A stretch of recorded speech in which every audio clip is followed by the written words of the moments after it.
What's going down, y'all? Welcome back to another video. No crazy intro for today's video. We have a lot of work to do, so I just want to jump right into it. I'm going to do a little bit more talking in this video because I haven't really done a cut like this in a minute, so I want to explain what I'm doing while I'm doing it. So as you can see, he's been on like a 2-month little wolf of his waves, but it definitely paid off because his waves is in there. They definitely spinning a little bit. So what we're going to do is a number 2 guard closed with the grain and then a mid to high taper. And the first thing you want to do when someone has waves like this is, for one, lift the hair up off the scalp. Now, what I mean by that is you want to comb the hair in the natural direction, and naturally that's going to lift the hair up off the scalp, giving us a little bit more room. And it's really exposing the true length of the hair. So when we go cut it with the grain, it's going to be left evenly and properly cut. Now, if I were to try to go with the grain while his waves are pressed down from the do-rag, it's going to cut off less than intended or more than intended. But when you comb out the hair, you're left with it more evenly cut.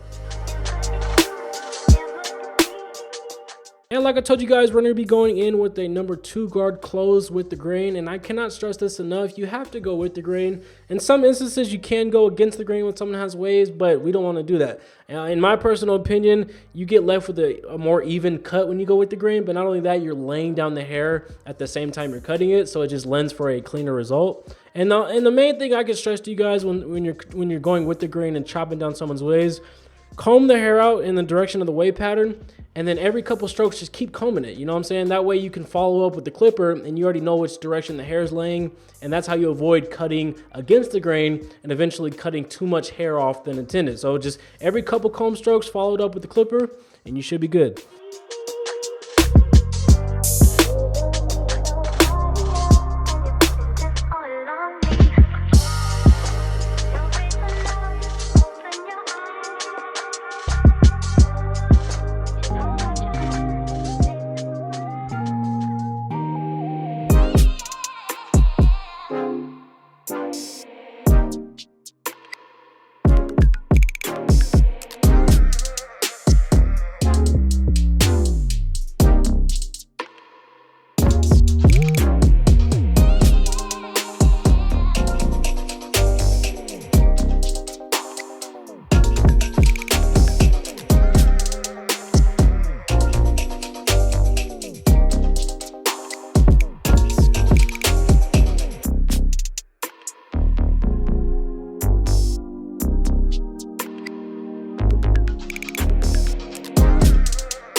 And moving on to the side taper, what you want to do is create a foundation, basically meaning we want to create a layer or guideline of hair that we can work off going upwards or going downwards. So this is a long number 2 on the Andis Master. Underneath this, I will go in with a long number 1.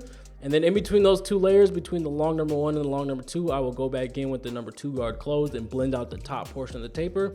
And this is why I say it's so important to create a foundation, because after this foundation is set, all we have to do is fade up into that long number 1 that we just created with our foundation. So you guys will see in the next couple shots or whatever, I'm going to go in with my fast feed lever closed and then just blend up into that long number 1. And it just goes back to any other taper or fade that I taught you guys, just blending into a long number 1, and that's super easy. So that's why it's so important to create a foundation when someone has a waves like this or curls or afros. It just create a foundation, and then it becomes so much easier to blend up into that foundation. I know I'm talking a lot. I warned you guys I'm going to be talking a lot, but hey.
And if you guys see any lines or dark spots in the top portion of the taper, it's okay to go in with a smaller guard. So we did take down his hair with a number 2 guard. This is a number 1 guard with the grain, and it's just gonna blend in properly to that number 2 guard that we initially started with.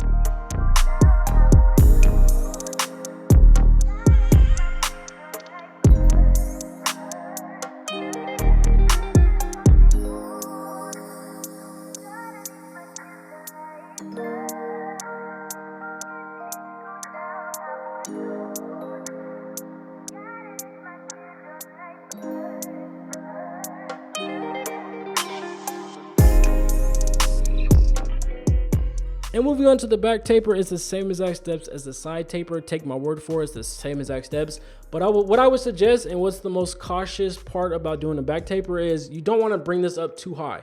Because if you bring the taper up too high, for one, you're going to cut off some waves, and we don't want that. We want to preserve all the waves on the head because that's what they work so hard woofing for, and brushing and do-rag and grease. We don't want to cut off waves.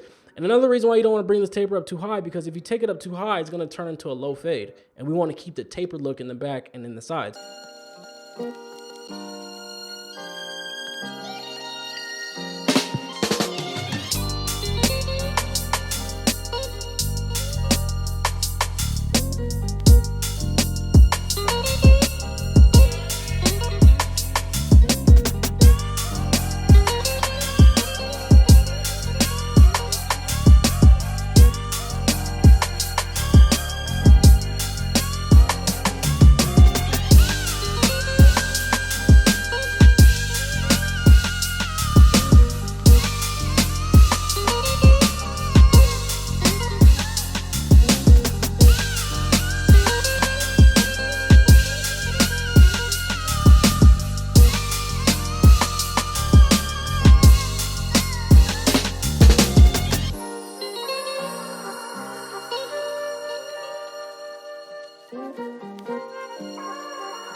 And I would say personally, this number 1 guard blending out the top portion of the taper is probably the most demanding of finesse, I would say. Like, it demands a lot of finesse, because when you're working with a guard like a number 1 guard, that's a low, short guard. And if you didn't have a certain amount of finesse and you didn't know how to flick out the top portion of the hair, you're just going to create another guideline, bringing that taper up higher and higher. So when you're blending with the long number 1 in the top portion of the taper, make sure you flick out so you don't create another guideline, bringing that taper up even higher.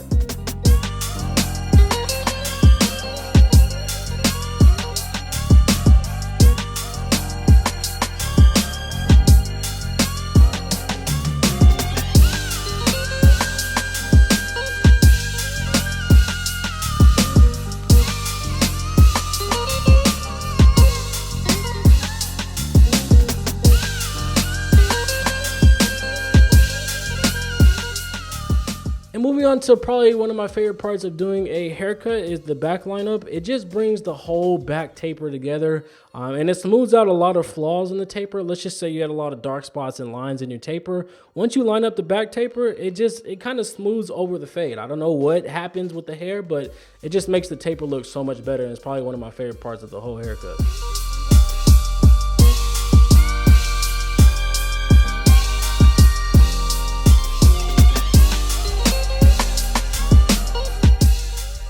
Now, to prep the lineup and lay the hairs down so they don't curl up when we actually do line them up, we're going to go in with a number 1 guard with the grain. Now, we did use a number 2 guard to take down his wave, so a number 1 guard is not going to make a dramatic difference in the look, but it's going to keep the hairs from curling up when we actually line them up. Then we're going to spray in some rubbing alcohol over the whole head, and what this is going to do is going to clean the hair because it hasn't been cut in 2 months, but it's also going to dry out the hair, leaving the lineup a little bit more crispier when we do hit it. Then you want to spray some hairspray to lock those hairs into place and they don't curl up. Vision made.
And it's no secret that my client has light spots in the front of his waves, and as his barber, there's really nothing I can do to try to fill that in naturally. But what I can do is spray some hair fibers, as you guys see right here. And what that's gonna do is gonna fill in the light spots and just bring the whole look of the waves and the lineup together, just leaving the lineup looking super crispy with the dark waves.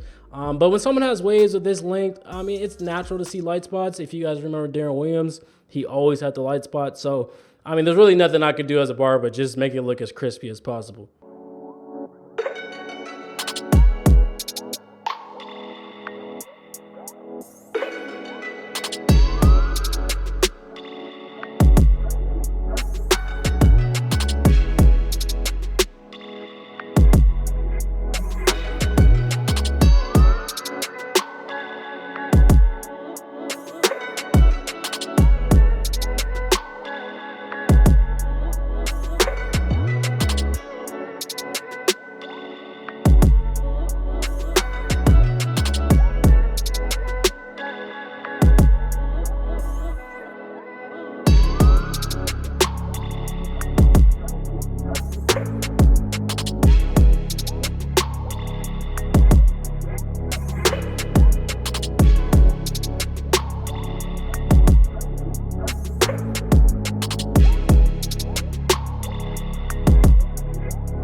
And next up, we're gonna apply some Easy Blade shaving gel from ezbladshavingproducts.com. Now, when someone has hair fibers applied to the lineup, I think it's very important that you use shaving gel because the shaving gel is gonna clump those extra hair fibers that were left on the forehead. So when you hit it with the razor, it just all comes off at one. You're not left with excess hair fibers on the forehead.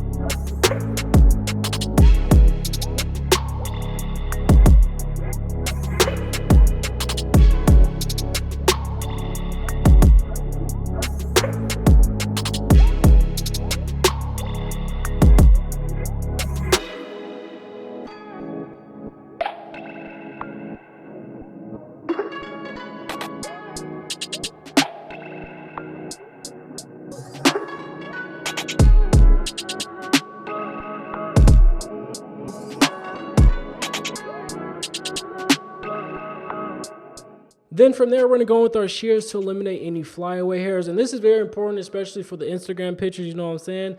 Because when there's flyaway hairs on top of someone's waves, it makes it look more choppy. It kind of takes away the cleanliness of the look.